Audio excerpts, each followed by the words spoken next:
queria chamar o Leonardo Bessato, da Arfoc São Paulo. Agradecer, viu, vocês terem vindo aqui, poder falar um pouquinho. Obrigado. E ele já trouxe uma apresentação super legal. É com você agora. Obrigado. Tá bom?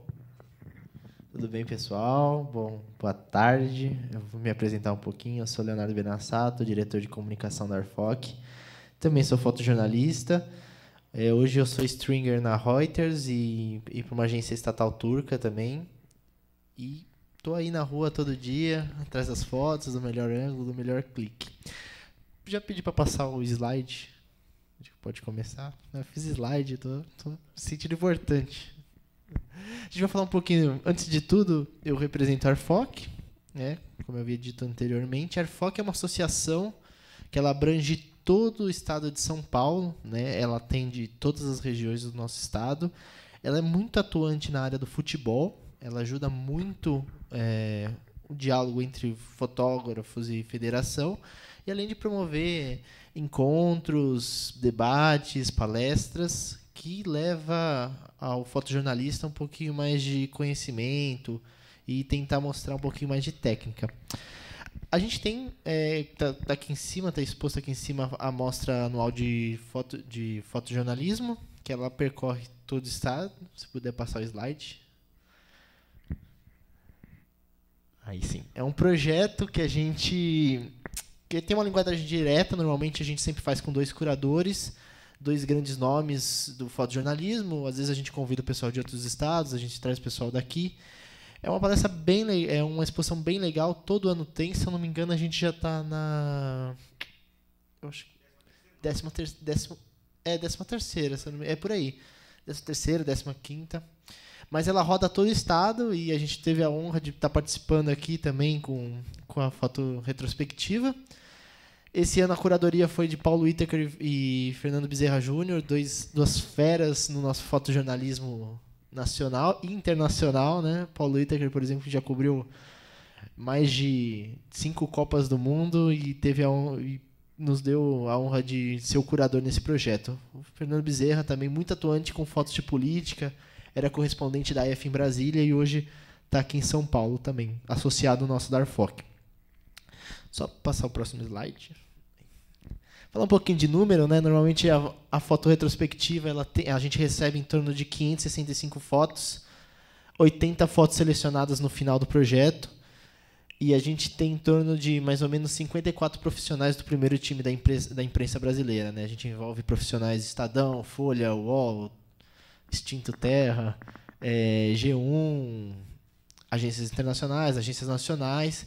Então, uma exposição que é bem legal, que ela abrange tanto o profissional freelance como o profissional CLT dos jornais. Fora isso, é um material que, assim, passar o próximo slide. É um material bem diverso, né? A gente sempre recebe material de política, moda, futebol, hard news, que não tem como não estar presente na vida de um fotojornalista, né? O hard news, eu acho que é a essência do fotojornalismo, do nosso dia a dia e de como a gente consegue divulgar mais o nosso trabalho. Aí, passando o próximo slide, a gente vai falar um pouquinho do que é o ser fotojornalista na era digital. Para isso, a gente vai fazer uma pequena conexão, né? Em 1990, a gente teve alguns fatos. Por exemplo, o Iraque invadiu o Kuwait, o telescópio espacial Hubble foi lançado, Nelson Mandela foi libertado da prisão, e uma pequena empresa chamada Microsoft lançou um produto chamado Windows 3.0. Fora isso, passar para o próximo slide. Fora isso, o que todos esses fatos têm em comum? É só dar um clique que vai subir. Aê, ó, passei a noite inteira fazendo. As fotos de uma agência, normalmente, demoravam entre 40 minutos por foto para ser enviada. E isso os jornais aceitavam, né? Os jornais entendiam que isso era meio normal, que elas iam para os sistemas das agências. Então, como que o fotojornalista fazia? Ele estava lá no Kuwait, ou estava lá na África do Sul, cobrindo Mandela saindo da prisão. Ele ia lá com uma pequena antena, ele montava, tinha que travar o sinal com satélite, ele demorava 40 minutos para mandar uma foto.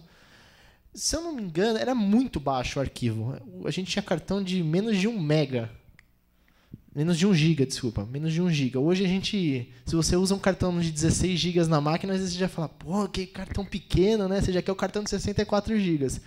Nessa época era uma foto que era mais...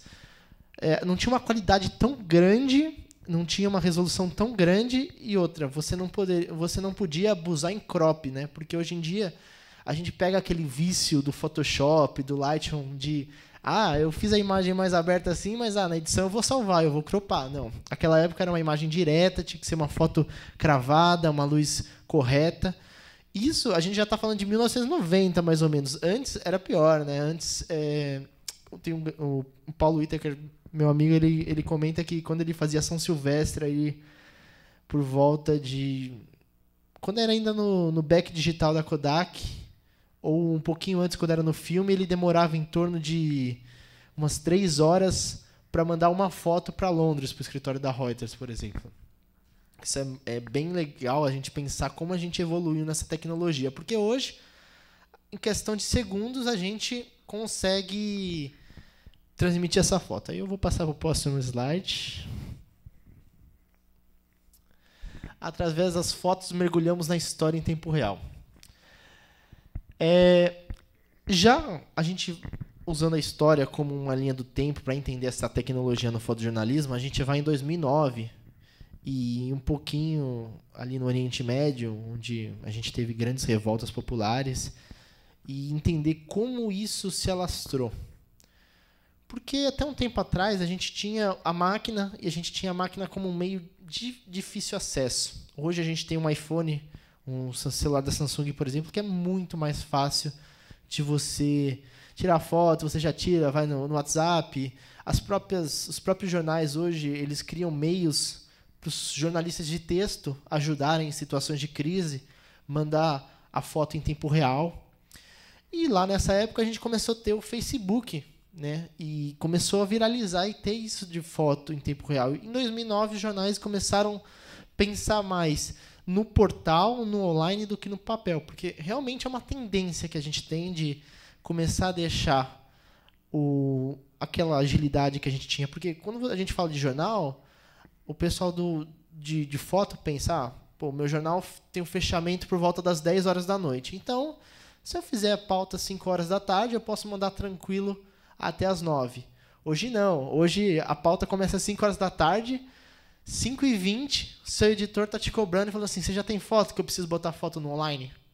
Então a gente... E a tecnologia ela vai acompanhando a nossa área, né? Então, eu vou dar um pequeno exemplo. Se você quiser passar para o próximo slide, eu acho. Não sei se termina aqui. Próximo slide. Mais um. Clique. Aí.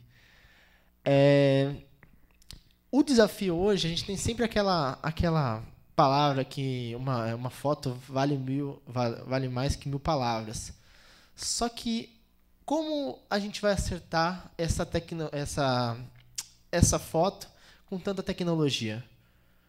Porque às vezes você tinha o tempo de pensar, de fazer com calma um trabalho.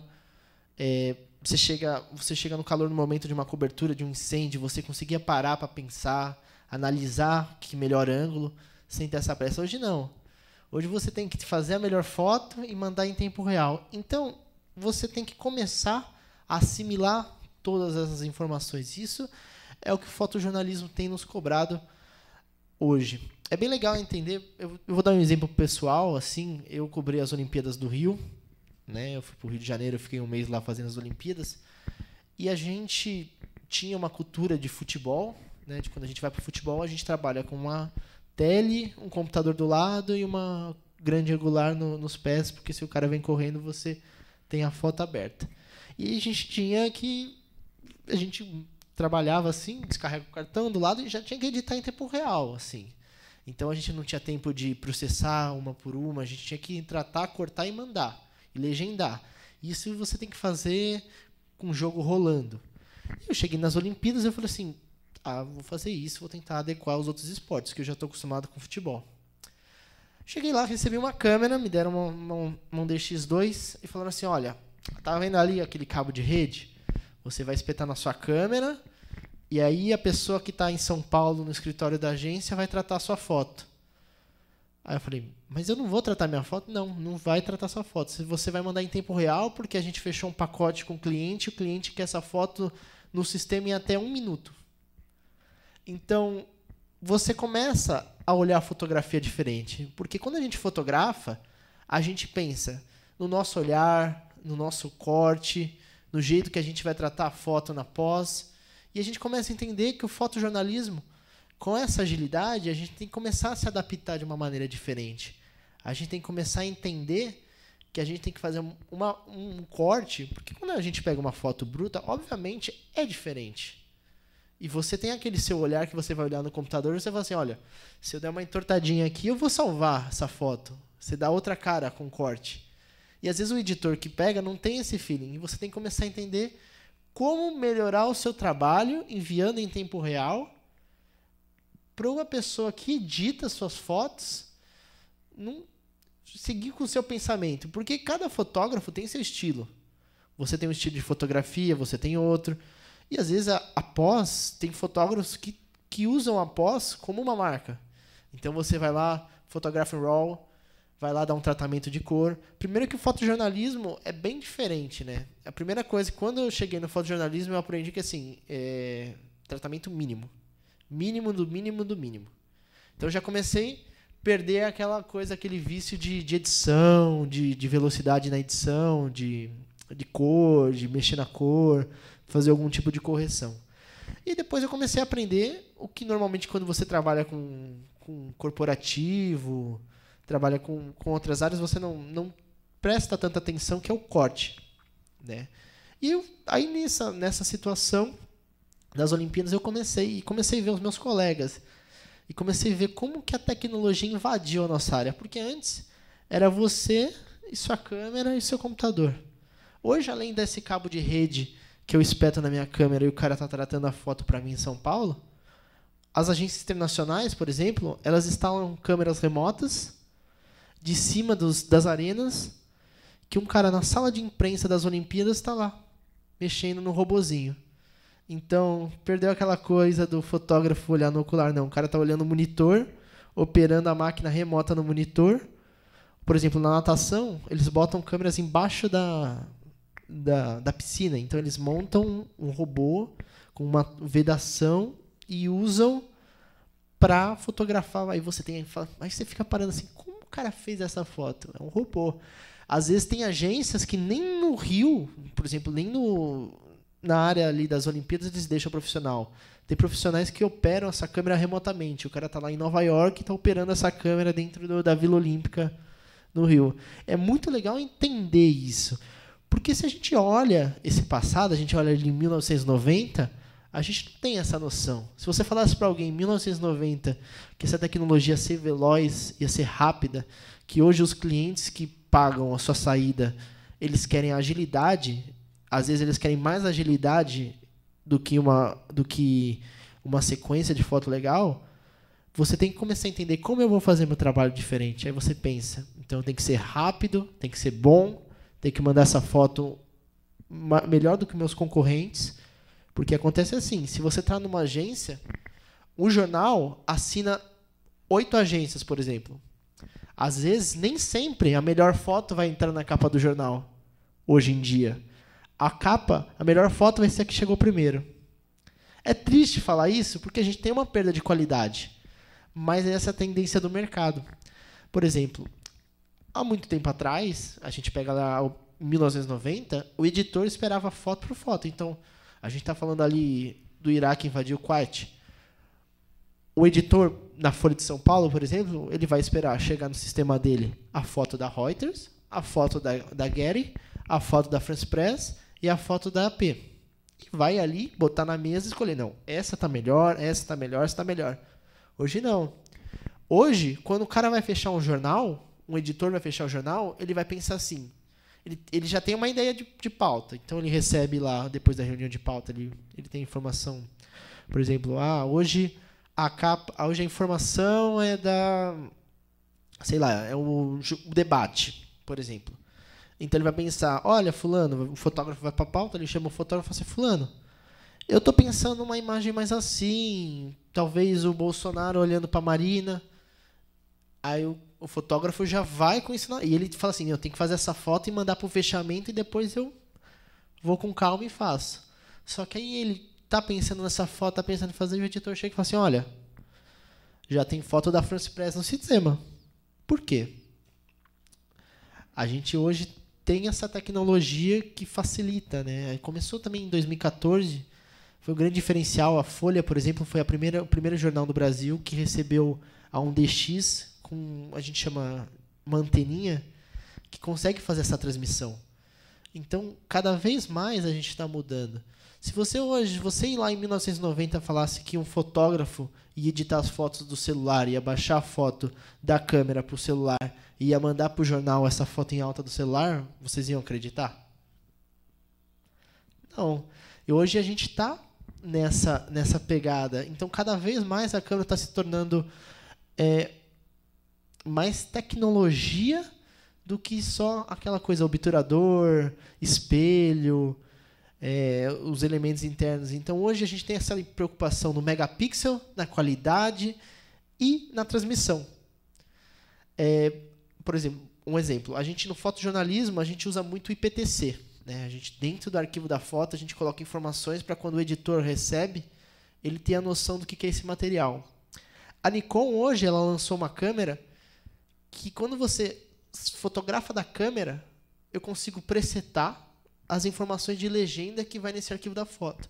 Então, ao mesmo tempo, a máquina da Nikon, eu consigo cortar a foto, 16:9, 3000x2000 ou 2000x3000, consigo reduzir, corrigir cor, isso dentro da câmera da Nikon, e consigo sair com a legenda, enviando para a minha redação.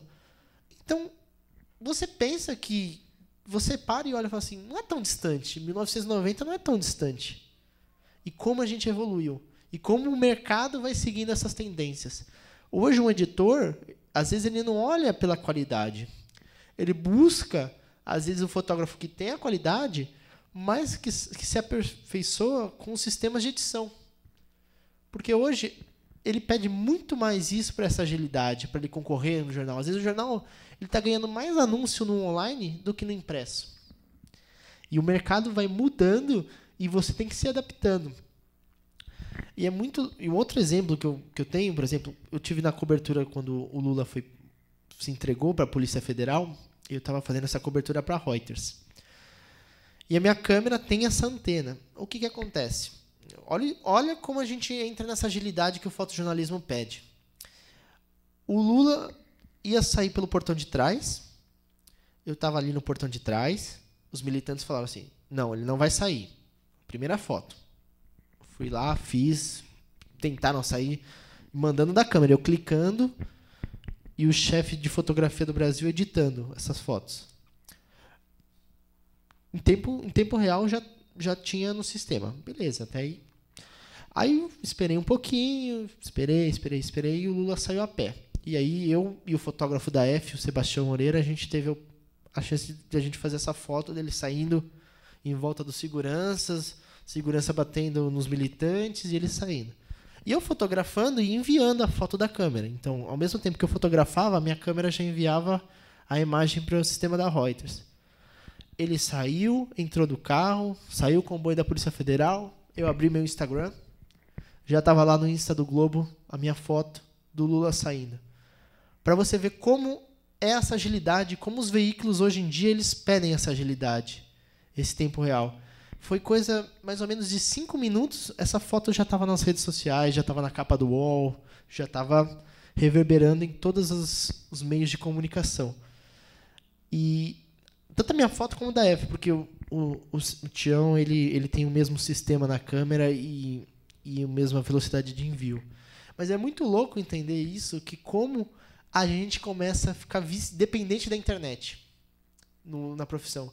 Porque antes, você fala assim, não, vou ter que levar 20 rolos de filme para a pauta, tem que pensar no IS, na ASA. E antes você tinha um filme de 24 poses? 36, ó, eu não sou da época do filme, confesso. E você tinha que pensar quantas fotos você vai fazer. Você ia, né? Você ia para fazer sua pauta, você pensava, pô, tenho 36 poses. Hoje eu tenho uma 1DX que o pessoal até brinca. Eles olham pra mim, eu tô lá na pauta, eu... Tá. E ela faz 14 fotos por segundo. E eu sentando o dedo. Aí uma vez meu amigo me olhou e falou assim... Se fosse na época do filme, hein? Você tava ferrado. E é mesmo, porque a gente começa a entender isso. Hein? A gente começa, até o pessoal da antiga começa a entender e olha, assim, o pessoal da antiga sente mais como a gente teve essa evolução, né? Como a gente teve essa rapidez, porque o mercado foi evoluindo, as empresas de câmera foram acompanhando e hoje o fotojornalista tem que estar atualizado para isso, porque hoje em dia, infelizmente, é um critério, né? Você tem que ter uma boa foto, você tem que ser um bom fotógrafo, mas você também tem que ter edição rápida, você tem que ter agilidade e você tem que sempre estar bem informado, aprendendo de tecnologia, indo em feira, estudando sobre o assunto, porque isso pode ser um diferencial. Na verdade, é um diferencial. Agora não cobram tanto, cobram, mas não cobram tanto, mas daqui uns anos pode escrever que a gente vai estar... A Olimpíada da Rússia, por exemplo, um fotógrafo, ele opera 4 câmeras. É muita coisa. Você pensa, um fotógrafo vai operar 4 câmeras, o cara bota 2 câmeras remotas atrás do gol, ele usa um disparador. Então, por exemplo, vou dar um setup. Quando eu faço um jogo de futebol, eu boto uma câmera remota atrás do gol, tenho aquela câmera na mão, e ao mesmo tempo que o cara está cabeceando no lance de gol, eu estou disparando a câmera remota. Porque a gente tem uma pedaleira de guitarra, então eu disparo a câmera atrás do gol com uma pedaleira. Há muito tempo atrás, a gente tinha esse sistema com fio. Hoje é tudo wireless. Então, a câmera que está no gol, eu não edito. A câmera que está no gol vai para esse sistema e um outro editor trabalha nas minhas fotos. Então, você começa a aprender a desapegar da edição. De você ter aquela coisa. Porque fotógrafo é um bicho orgulhoso. Jamais o fotógrafo vai deixar seu cartão bruto para o seu amigo editar. Estou mentindo? Fotógrafo não. Aí o cara vai editar assim, não cortou, não tratou direito. Olha isso aqui, não tratou direito. E hoje você começa a entender a como procurar e trabalhar dessa forma. Porque realmente... Oh, obrigado. Estou falando até demais. Se eu perder a noção do tempo aqui... Enfim, mas eu já estou quase terminando. Resumão. Então, quando eu fui convidado para fazer essa palestra aqui, eu fiquei até feliz. Falei assim, porque eu não vivi a época do filme. Mas eu tenho muitos colegas, tem meu pai, por exemplo, que trabalhou na Veja, que viveu essa parte do filme. Tem muita gente que viveu essa parte do filme, sabe como que foi, mas está no meu dia a dia hoje essa parte da velocidade. Porque às vezes o que a gente mais pede e mais escuta é o seu chefe mandar uma mensagem e falar assim, já tem foto? E é uma cobrança constante. É mais ou menos isso, espero não ter me alongado demais aqui. Se alguém tiver alguma dúvida. Custo de equipamento? Por exemplo, um equipamento hoje que tem a anteninha para enviar, que é uma 1DX, você vai gastar em torno de 15 mil a 16 mil reais. Não, 18, dependendo de onde você compra. É muito caro. Uma bateria para essa câmera é quase R$1.000. É muito caro hoje. Então, ao mesmo tempo que a tecnologia ela aumenta, ela não barateia, né? É isso. Alguém com dúvida? Perguntas aí? Eu tenho uma.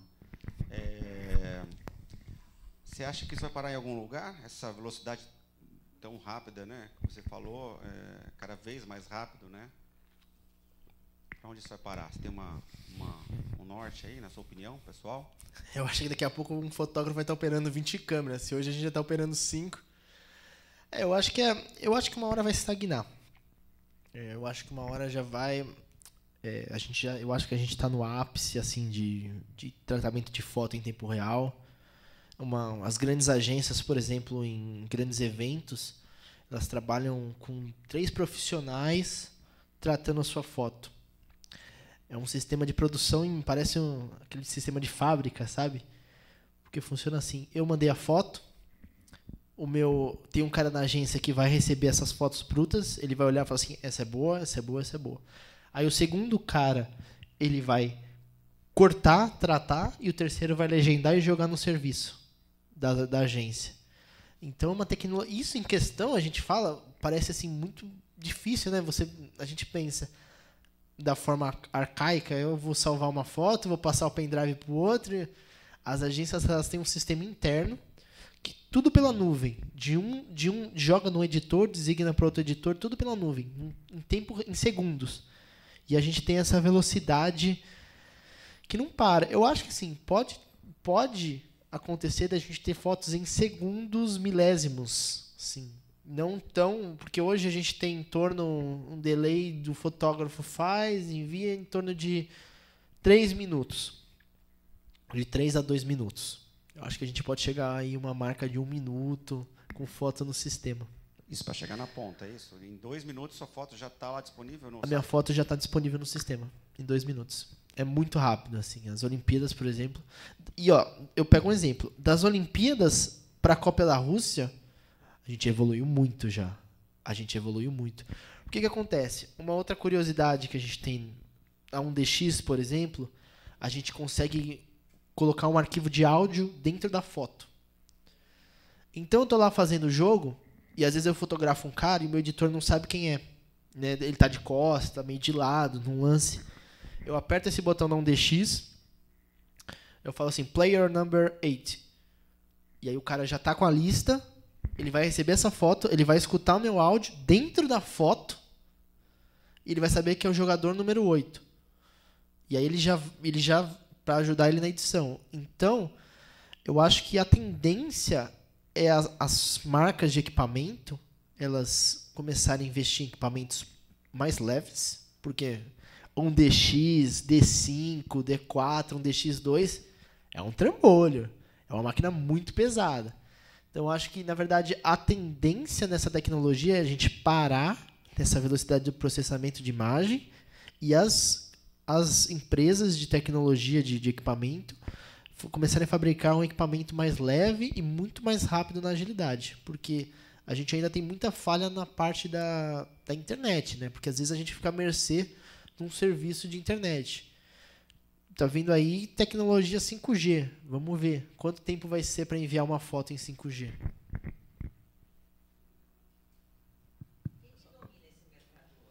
De envio de equipamento ou de foto em tempo real? De equipamento, Canon e Nikon. A Sony está entrando forte agora, mas a Sony ela tem um nicho de mercado que não é para o fotojornalismo, né? Porque o fotojornalismo ele precisa de uma câmera mais robusta. A Sony ela traz para você uma câmera com qualidade, com ISO alto, só que não é uma câmera que vai aguentar uma tempestade. Por exemplo, eu dou um exemplo próprio. Eu estava em Chapecó, essa cobertura de Chapecó no dia que a Fabi trouxe os corpos. Eu estava em Chapecó, caiu um dilúvio, eu meti a câmera embaixo da chuva. Eu estava com o DX ali, todo mundo estava com o DX, ninguém tinha capa de chuva, caindo o mundo e a gente com equipamento lá. Por quê? Essas linhas 1D, D4, D5, as marcas elas fabricam com um pouquinho mais de resistência, né? Com resistência, eles fazem testes maiores. A Sony, por exemplo, ela já não tem esse mercado, ela ainda não tem essa tecnologia de super teles, né? Então a gente fala 400, 500, 600, 800, que a gente usa muito no fotojornalismo e não tem essa tecnologia de equipamentos preparados para o front, né? Que são equipamentos muito mais robustos. Eu já te vi em algumas manifestações lá em São Paulo, a gente conhece de vista. Uhum. Eu acompanho seu trabalho e tudo. Sou o Pedro. Eu queria saber, na relação de cobertura, assim, queria que você contasse alguma história, alguma coisa que te marcou. Acho que essa de Chapecó talvez seja uma coisa interessante. Mas eu queria que você contasse um pouco esses bastidores de cobertura. Assim, de fotojornalismo. De fotojornalismo. Alguma coisa, alguma história, alguma coisa que te marcou bastante, assim. Tem várias. Eu acho que fotojornalismo, a graça do fotojornalismo é que a gente sempre tem uma história para contar, né? Eu tenho algumas. Uma que me marcou bastante foi a da Cracolândia, né? que eu passei aí uns 4 meses cobrindo Cracolândia, bem nessa época que teve a gestão Dória. Teve um amigo meu que foi baleado do meu lado, e um outro que foi baleado, eu estava aqui, eu estava no meio, o Cello estava desse lado e o Dário estava aqui. O Cello, o iPhone dele segurou a bala e o Dário foi baleado aqui na perna. E logo em seguida, eles tiveram uma operação na Cracolândia, que eu recebi uma informação que a polícia ia entrar na Cracolândia e ia tirar o fluxo de lá. Até aí eu falei assim, vamos fazer um pelotão de choque, vamos pra cima e depois meia hora tá todo mundo de volta. Beleza, eu falei assim, mas quando vai ser? Aí meu contato falou assim, mas eu não lembro o dia, mas era um dia que tava tendo virada cultural. Eu falei, não é louco, Dória é louco, vai fazer operação, não vai rolar isso aí, é furada. Beleza. Cheguei lá, fui eu e um amigo meu pra cobertura. Chegou lá, ficou esperando. 5 horas da manhã, nada. 6 horas da manhã, o movimento começou a vir um monte de caminhão de mudança. Nossa, o pessoal tá mudando bastante, né? E para um caminhão. De repente, abre a porta do caminhão, começa a descer um monte de policial civil. Pá, pá, pá, e começa jogando bomba na Cracolândia. Eu falei, tá rolando essa operação. E a gente entrou na Cracolândia. Entramos. A gente entrou nos cortiços. Assim, são coisas que você pensa que que o ser humano não passa aquilo e você vê assim em loco. Isso é muito louco nessas coberturas. E uma outra história recente, quando a gente teve esse processo do Lula ser preso, não ser preso, passei uma semana praticamente fora de casa, porque a gente não sabia quando a Polícia Federal ia prender. Então a gente dormia no carro, fazia um revezamento na porta do sindicato, assim. Dorme 4 horas, o outro rende, aí o outro vai lá, descansa, sai para almoçar, vai tomar um banho e volta. E a gente ficava nisso. Passou uma semana ali na porta do sindicato, eu dormi na porta do apartamento dele um dia, porque o meu chefe pediu, pode dormir lá? Não sabe, estão falando na rádio que a Polícia Federal pode a qualquer momento e tal. E a gente ficou nessa cobertura aí uma semana também, dormindo no carro, carregando equipamento, bateria em tomada emprestada. E aí é o que a gente pega nessas histórias, né? Que é bem legal. Quer falar, Magnão? Alguma pergunta? As meninas aqui, alguém? Quer fazer, Má? Oi, boa tarde. Boa tarde. Você falou muito da questão da rapidez, né? Hoje em dia da fotografia. E a qualidade tende a cair com isso?